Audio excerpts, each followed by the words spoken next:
spoken to both campaigns in the state. Both seem to think that they have a Trojan horse. Of course, Democrats seem to think that nonpartisans are younger, a little more racially diverse. Republicans seem to think that they're going to skew more conservative. And so we will see. But unfortunately, I think not anytime soon. It could be a minute before we get any sort of results here in Silver State. He's catching up in PA again. Nobody sleeps in Las Vegas, maybe not in Reno either. We know you won't be sleeping tonight. Thomas, look at Nevada. This is a state that where Republican fortunes have risen since the last presidential election. You are completely right to have a Republican governor there. 1.327. She's up 1.37. Let's go to 2020. Both elections, both in 2020 and 2016, the winner were Democrats. Clinton in 2016, obviously Biden in 2020. The spread that was only 2%. Come on, Pennsylvania. That's why it's a battleground for us.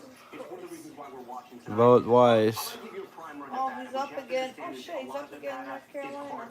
It's Las Vegas here. And that's so... He's getting lead. Come on, Nevada. Republicans can catch up. 3 Between counties Las left. Vegas and Reno, which is Washoe County, this is the battleground county here. About 15% of the vote here. Rio. And Washoe actually is more reflective of the entire state, much more than Las Vegas is. It's reflective because it's a mix of both Republicans and Democrats. I don't know, you think he'll get any of those western states though? He ain't gonna get Washington, Oregon, or California. Oh, Montana, Idaho, Utah, maybe. Probably not Nevada, maybe Arizona. And this is where Trump hopes to run up the score. Something else we have to understand. he might. He has a chance at Nevada, the way it looks. Wow, when Washington, they always vote blue, don't they? They voted red one time, didn't they? People from California find it more affordable. They find it that they can get more for their money. Because of that, housing prices have gone up. So the economy and housing prices are a huge issue in Nevada. And finally, the last point I want to bring up here is that the unemployment rate right now in Nevada is over 5%. Oh my God, he's literally only leading by less than 200 votes in Maine. That's so you got to remember, Trump came out with his plan about no tax on tips. You have all those service workers. I just can't believe how close it is. Democrats quickly adopted that plan because they knew it was a good idea. Unclear if it's ever going to become law, if they can even do that. But it was a plan that caught a lot of attention in Nevada, guys.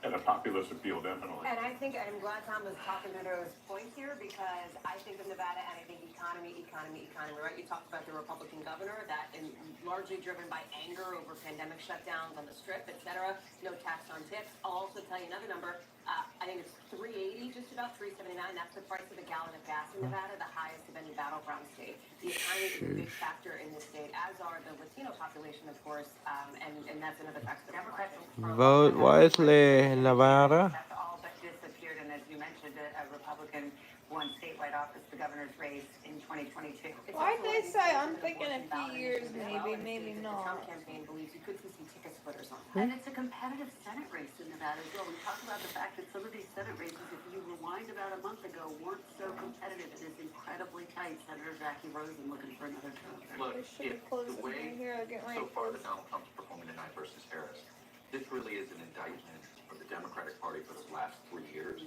Because you want to talk about Nevada, you talk about the voter registration area. Republicans, basically, for the first 3 years of the What do y'all think? cycle, just destroyed the Democrats with voter registration.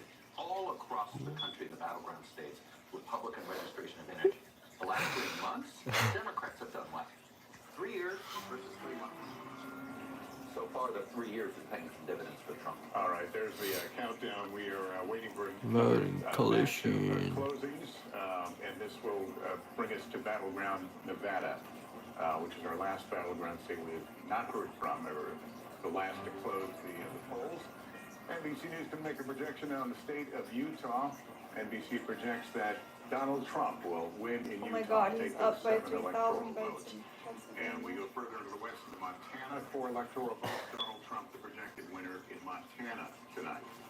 Here's the map. The road to 270. Donald Trump now with 201. Harris with 81. That's the Heck road yeah. to 270. 70 more. On the map here, it is, as you Let's might go. expect, too early to call, and if you remember in 2020, Hey, Mighty, what's up? Nevada until Just watching the results.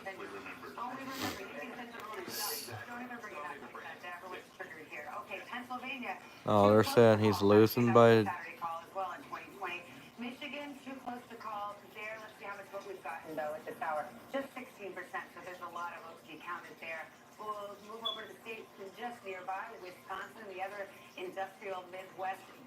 around 35% in. They are making some progress, but too close to call. Georgia, too close to call. Sweet. Getting to a much higher There you number. We can go. get down into the counties in just a bit with Tom Yalmas, who's right over there. Let's go Georgia, North Carolina. And finally, out west, the great battleground state of Arizona, too close to call. That's another one that may take several days before we get results. So let's go to Tom, and I mean, Pennsylvania, we cannot talk about it enough.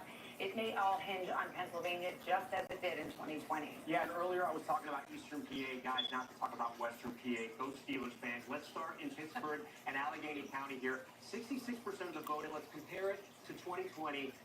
Slightly overperforming. That's good news for Harris, because that's what she needs to do there if she wants to win the state of Pennsylvania. And look at this, Butler County, you'll remember that's where that first assassination attempt took place, just miles from Pittsburgh. Look what a different place this is. Trump is on top, 71% of the vote is in.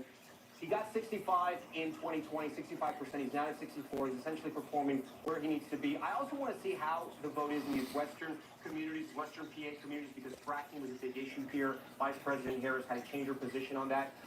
Washington County, right here on the border, Trump with 60% of the vote. Let's see how he did compared to 2020. It's about the same. Westmoreland, right next to here. What's up, Mighty? Allegheny County, 47% of the vote is in. He's at 65.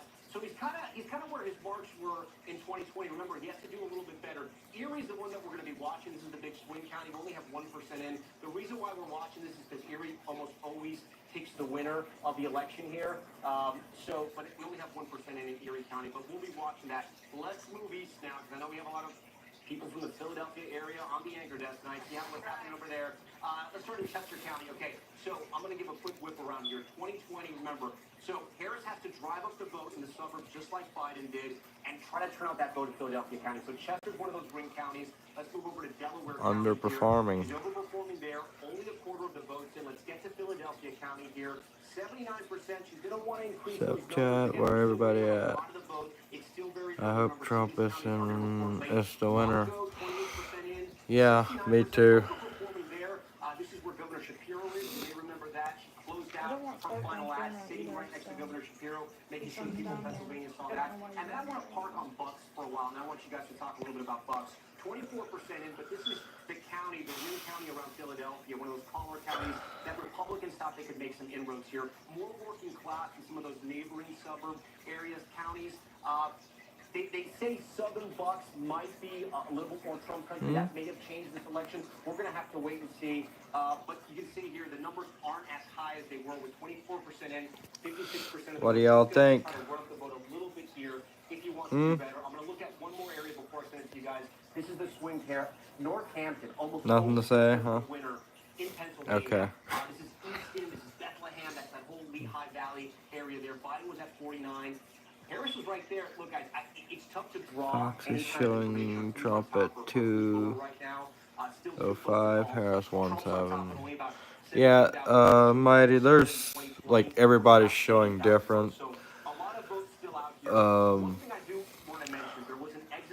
Some of the news stations are calling them earlier than others. Possibly be a deciding effect here in Pennsylvania because you're talking about 600,000 Latinos that are registered to vote. Guys, back to you. Can we talk a minute about the amount of money that is spent in some of these races? Pennsylvania's looking at Pennsylvania, Biden, Harris, plus the DNC, $131.7 million.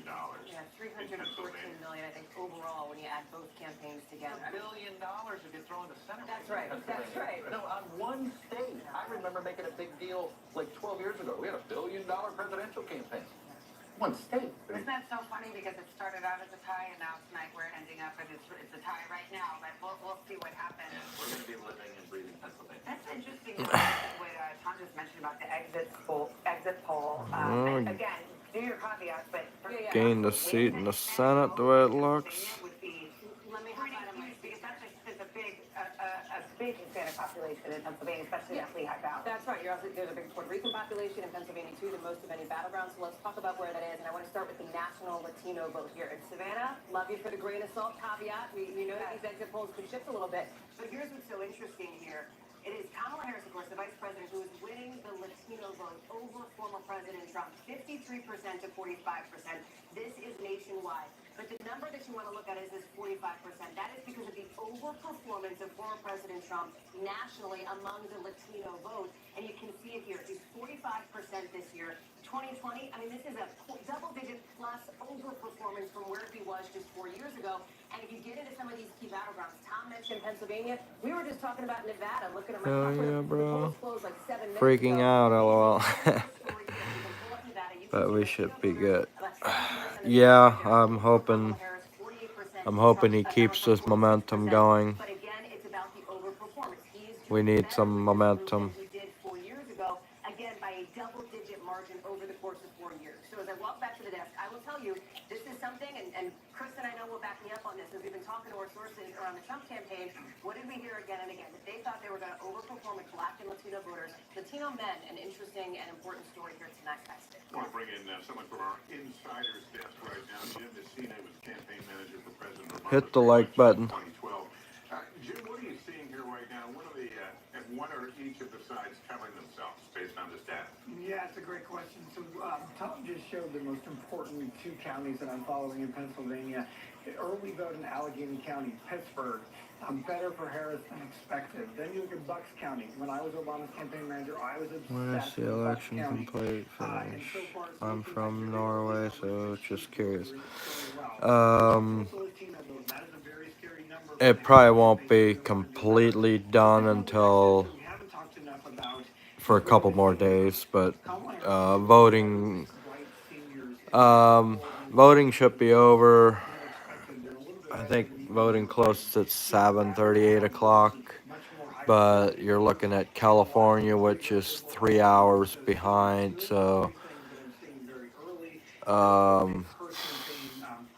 probably still be voting for a couple more hours on the West Coast. But some of the states like Pennsylvania and Wisconsin, the key battleground states that are usually close, we probably won't have the actual results in for a couple more days. The world needs Donald Trump to win this election. I pray to. Please keep him safe. Yes, sir. Yeah, 100%. Jim Messina, good to see you. Thank you. Roco. Winner to announce, Kamala Harris takes Colorado as expected. I'm a Trump fan. Used to be a battleground years Nice. ago, but has really trended to the So, Democrats in the last couple of presidential cycles. And here's how it shakes out. With 609. counted in Colorado, they vote by mail, and those ballots get to be counted quite quickly. TPA. I'm not sure what that's supposed to mean.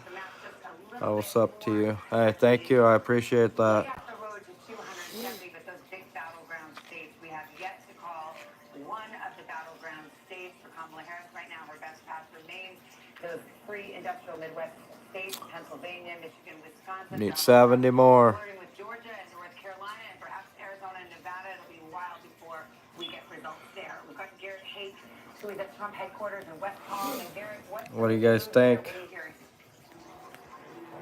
Who are you voting for? Look, we all know the cliche on election days where you hear campaign sources say they're feeling cautiously optimistic. What has happened in the last half hour is my sources have stopped using the word cautious. South London watching. They are feeling Nice. confident as more and more votes come in, despite the fact that no battlegrounds have been called. That they're fearing Antonio. proven correct. And what I Hi, think Antonio. the Trump campaign set out at the beginning of this race to Anthony. Sorry, Anthony.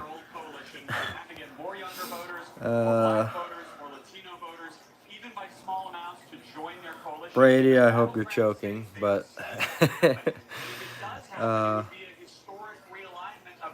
whatever. It's your freedom to do. States now closed, the voting is done, except for folks who are waiting in line. There's not much else left for them to do but watch and wait in an increasingly optimistic atmosphere both here at West Palm Beach and at Mar-a-Lago, where Trump and his closest allies, friends, and family are watching the results come in. Savannah. All right, thank you, Garrett. All right, let's go to Peter Alexander now. He's with the Harris campaign in Washington, D.C. What's the optimism level there tonight? Well, I think there's Yes. Yeah, me too, Mighty. Me too. One ally telling me, just look at the state of North Carolina, Josh Stein, the Democrat winning his Virginia. Ooh, that is close. Let me show you. Holy shit, that's close. It's like 2,000. I think it was 2,000 votes. But then Donald Trump as president, otherwise we would have a projection already in that state right now. They say that is an indicator. West Virginia projected to win. Well, If that happens, and these are all ifs, it's all very early here, that does again shrink their path. Wisconsin, nice. Leading in Wisconsin. Electoral votes. I spent many of the last several days up there, and I was in the urban centers where We in Russia vote for Trump. Well, I appreciate your support for him. There, from support from Russia. Can the Trump the best, Trump. Yep. Commander. All right, Peter Alexander, thanks very much. I think we have a call now in the Texas Another. race. NBC News projects that Ted Cruz will retain Ted a seat Cruz. in Texas. Democrats have taken some big swings in recent years in Texas, but I know it'll land a haymaker. Colin Allred will come up short tonight in his bid to unseat Ted Cruz. Let's go to Chuck on this because, I mean, Texas is the white whale for Democrats. Chuck Schumer, the Democratic campaign committee threw money in Texas. It's late in the game, thinking maybe there was something going on there. Texas has a very restrictive abortion ban, as we know. The Democratic Party went way late into both of those two races. They were sending a signal to donors for a year and a half. We're not going to bother with Texas and Florida. They're too expensive to do, and they had too many incumbents to defend in Ohio and Pennsylvania and all of that. Then Breeze all if you hate Harris. You don't just flip it. Notice we haven't seen any difference. Rocco. You don't just flip the state in 3 days. I breathed hard when you said that. Things are going to happen. Or Ronald Reagan. Not how nationalized our conversation is, not how polarized we are. And this is a case where at some point the Democratic Party, if they're serious about Texas, they're going to put 4 years there. You can't just Hit the do it like for button, everybody. It's the same story we just talked about in Florida. And this is the difference. Again, I go back. The Republican Party for the last 4 years has been much more aggressive. You heard Garrett talk about it. The Trump campaign is flexing its muscles because it worked. They had massive voter registration campaigns for the last 3 years. And it has padded them. It's what Texas, look, Republicans got stronger in Texas. I mean, that Latino vote in Texas, when you've got over 60% Latino men moving in Texas towards the Republicans, that's realignment. That is realignment that's happening. That's called the Great Awakening. NBC News projects that Maryland Angela also Brooks. You're rebroadcasting. I don't think it's legal.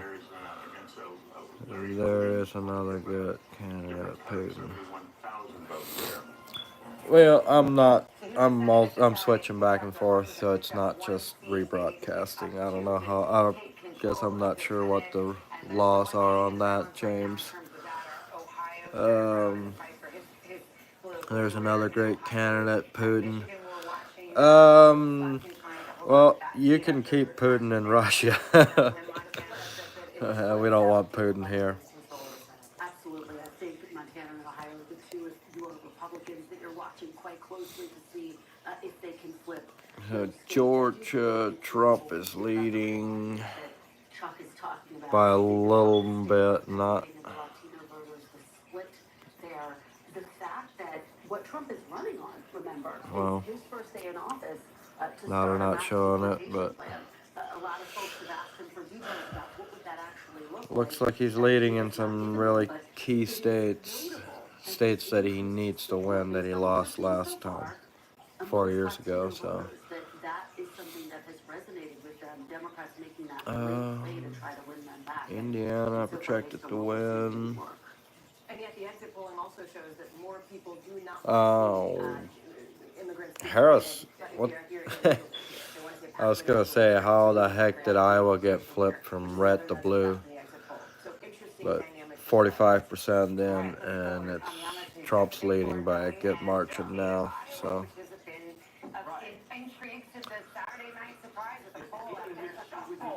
So if you guys are, if you guys like guns, be sure to subscribe. Check out some of my content. The politics desk just pointed this out to me. Let's dig in because we have some voting data now. 45% Sucks Arizona flipped to blue. This is the biggest county. Really? Is Arizona turning blue?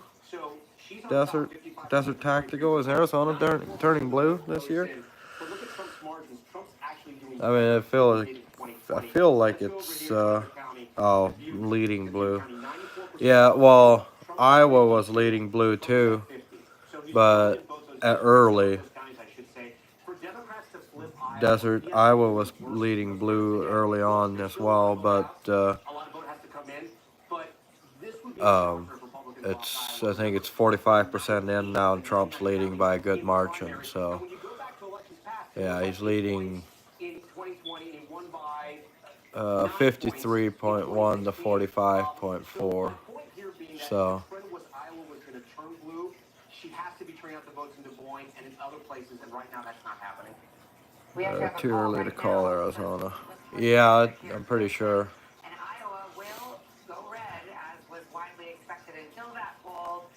Right there, Trump wins the 6 electoral votes of Iowa, and so we can see the breakdown there was about half the vote counted there. So there was this thought that perhaps because they just called Iowa, so 207. Getting close.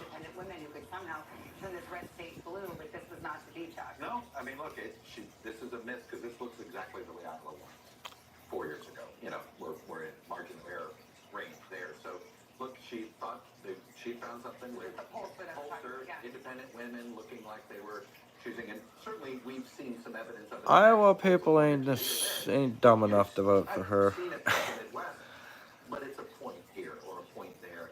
I don't know if it's enough difference. to make up for the loss of voters of color that have clear. I mean, that continues to me to be the big story of the night is the shift among Hispanics. Look, Hispanic voters are swing voters, and I think, you know, what's interesting here is the Republican Party treated them the same way they treated white working class voters.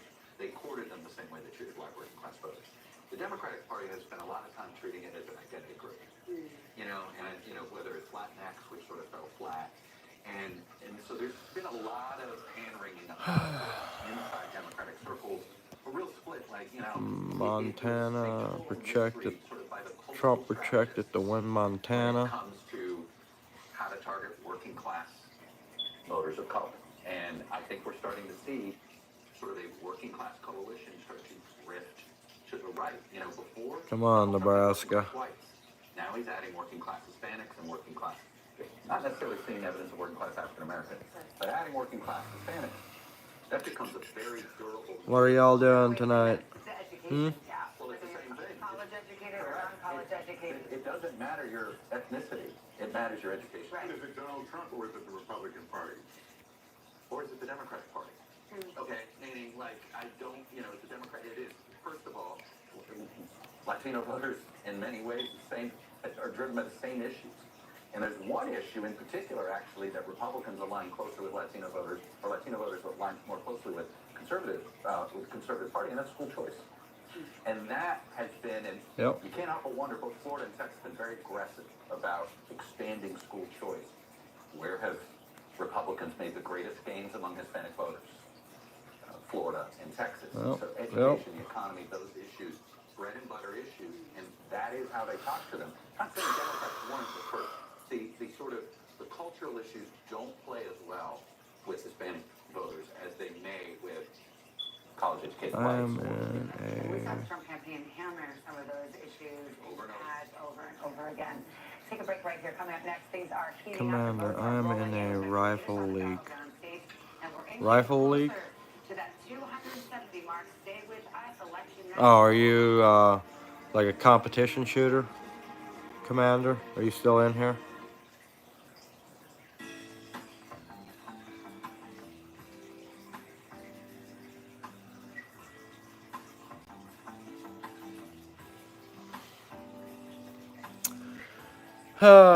Shit. Well, I think I'm gonna cut this one off short because it's getting late and I gotta get up early. So.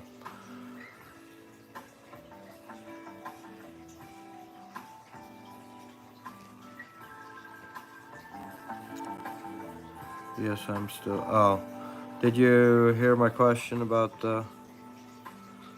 Are you in a like a rifle competition league? Is that what you were talking about?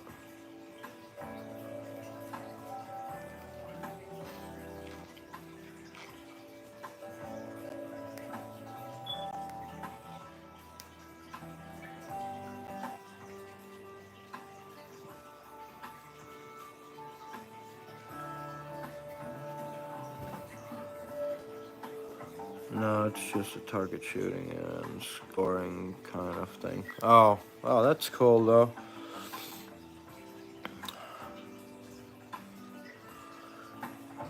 I'm thinking about possibly checking out some, or checking into doing like pistol competition shooting in the future. Right now, it's definitely not gonna happen, but in the future, hopefully, maybe. But What's the message that you're trying to get out to young people? No, what is it? I use rifles. Right. So how far do you shoot? You like 100 yards? 500? Listen to full episodes of Meet the Press wherever you get your podcasts.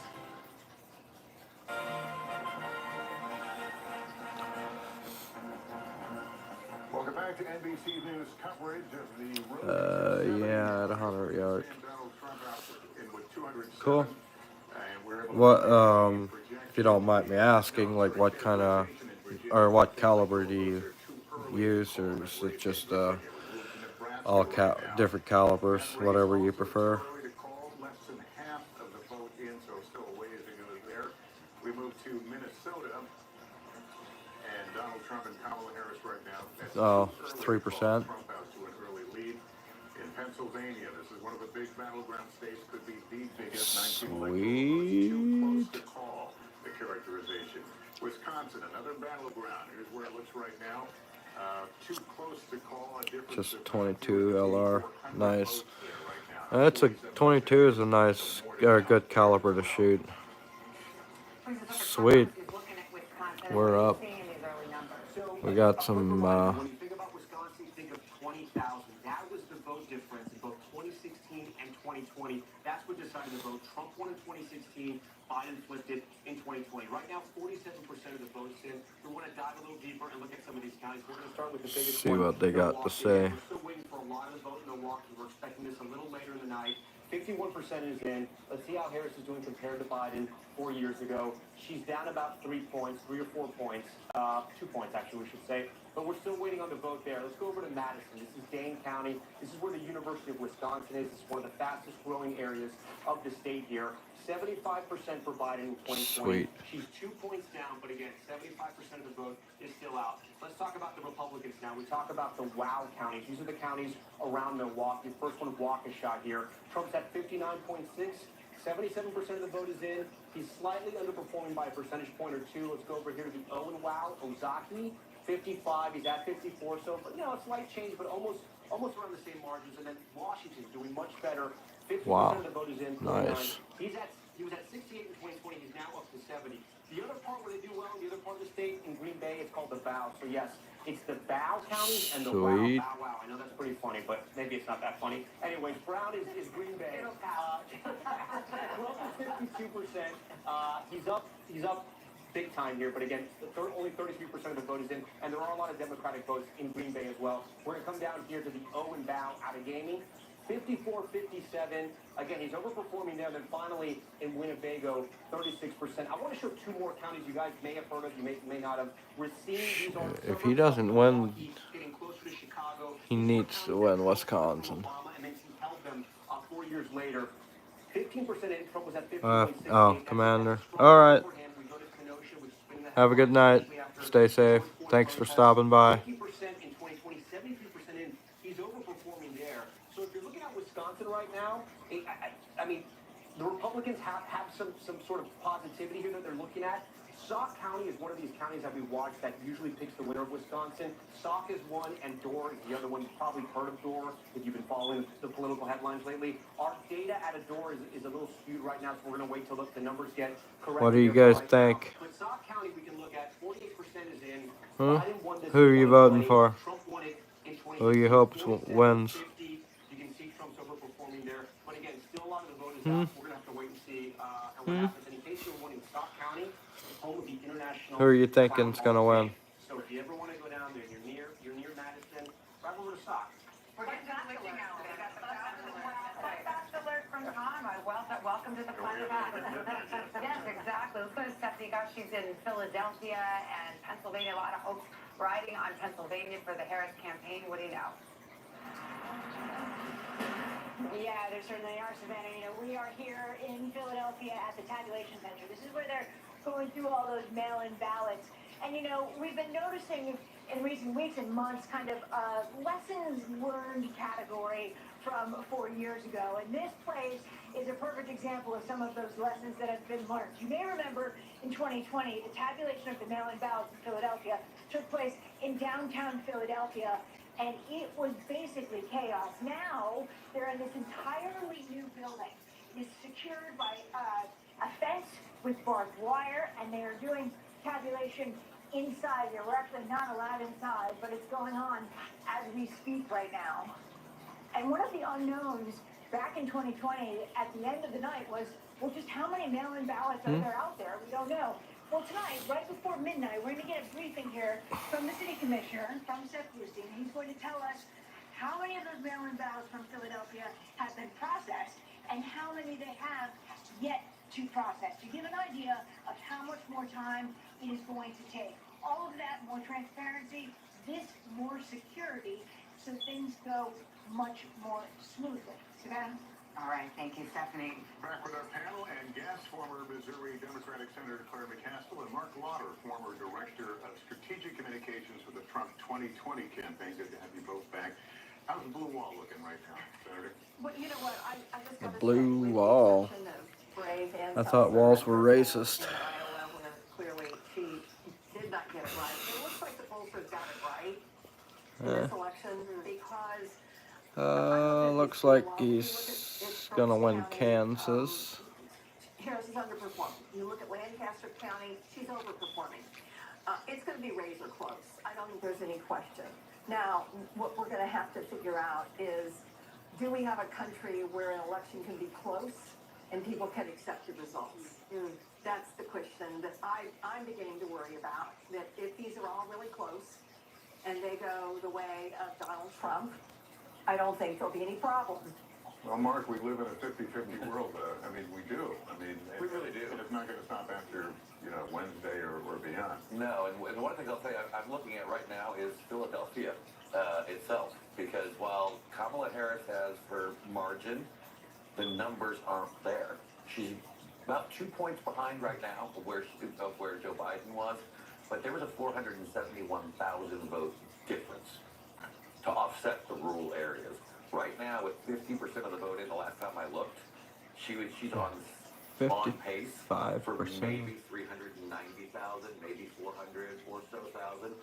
That if the current margins hold, and that's a projection, She's Oh, that's 3.4%. Philadelphia And County. if we're down there in that race, because right now it's about 190,000 votes difference with 50% in. It's early, but I mean, it seems like Philadelphia what we're County. gleaning from exit polls and other data is that the Trump campaign is overperforming, doing very well with Hispanic voters and young men. Michigan is really close. To be real in a lot of these places. Is that what you're seeing? It was leaning red for a while there, early on. They're overperforming in rural Jeez, areas. up a little bit. We've gained some House seats. We've gained a couple of representative seats or Senate What are seats. you hearing from the Democratic side? Well, first of all, I think. Holy crap! Trump is leading big time in Minnesota, my home state, The fact that it's been called or where I grew up. Trump So in Montana and it hasn't been called for. that's good news, Minnesotans. And I think everybody needs to remember what Lester just said is true. It's a 50. I believe the last time Minnesota was Let's assume for purposes of conversation, a red in fact, state was, and let's assume for purposes that Trump I think you wins said the 89. They're not gonna have That's the more than last time 51 Minnesota voted red. votes in the Senate, maybe It's 52. been blue since, And you so have it's a about couple of time for a Republicans that change are of not color, on I board think. with some of the Trump stuff, like Susan Collins Got any and Minnesotans Lisa in here? Murkowski. You could actually have a situation where the Senate is frozen in either administration, depending on how it goes. The Senate is 36 blue seats and 48 red seats right now. And try to unite and figure out if we can't find ways to work together. We've been divided. So we, Senate and oh, this a little too slow on it. tied with Democrats having control of the tie-breaking vote of Vice President Harris. We haven't even talked about the House, possibly because House seat 145, that's it's 96. to net out 4 seats, so those races will go. But So, once again, I mean, you just look at our country, to Lester's point, that is very different. all right, guys. I think I'm gonna hop off here. It's getting late. So, thank you guys for watching.